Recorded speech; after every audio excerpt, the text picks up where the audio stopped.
This is a segment of Not Your Normal Channel I like to call the Disney Critique, or Disney Movies Ranked for YouTube algorithms. And there's this little movie I ran across this week. I think it's about a liberal Caucasian. I don't know, apparently it's the best animated movie ever. So, is she still fairest in the land? This is Snow White.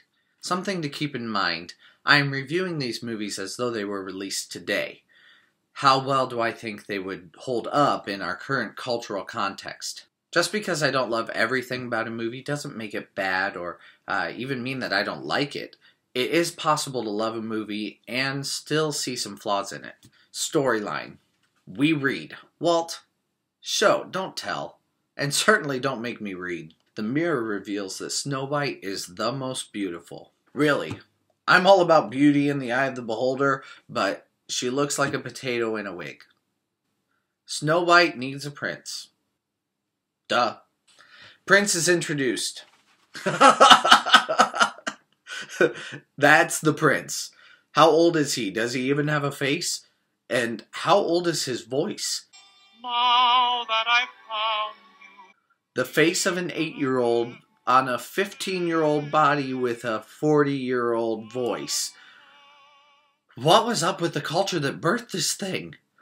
Who cares? Snow White doesn't know anything about him anyway. Foot size doesn't matter. Apparently all you need is correct anatomy to flatter this princess, and let's be honest, you may not even need that. Show me the money.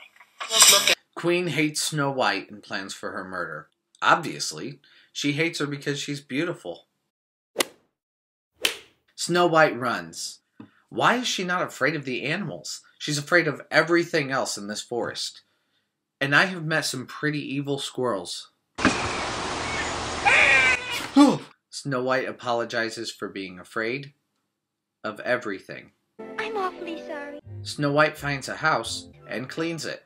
Obviously, a woman is completely helpless in the forest and is most at home when she can clean. Even if her cleaning is for a group of men she has never met who are all over 40. Or hipsters. You decide. We introduce the dwarves. Hi-ho! And Snow White goes to sleep. This is one stupid little girl. She thinks there are children living there, but these 7 men have to have underwear somewhere. They're messy, remember? And my room always has underwear on the floor. 10 minutes of waking up Snow White. Yup, that's all we do.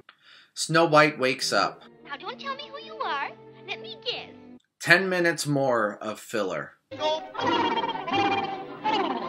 Evil Queen finally finds the plot. She can cast a spell to look however she wants. How does this look help her accomplish that goal? I'm not taking an apple from that witch. But maybe that's because I saw this movie. More filler for 10 minutes. Dancing, because plot development is for suckers. Should the dwarves even trust this girl? What if she's a thief or a woman of ill repute? Which creates the apple? Thirsty? I'll drink. Without you, evil queen, this kingdom falls apart. You kick that skull, girl. Snow White kisses the dwarfs. And what's this? Character development. Why, Grumpy, you do care.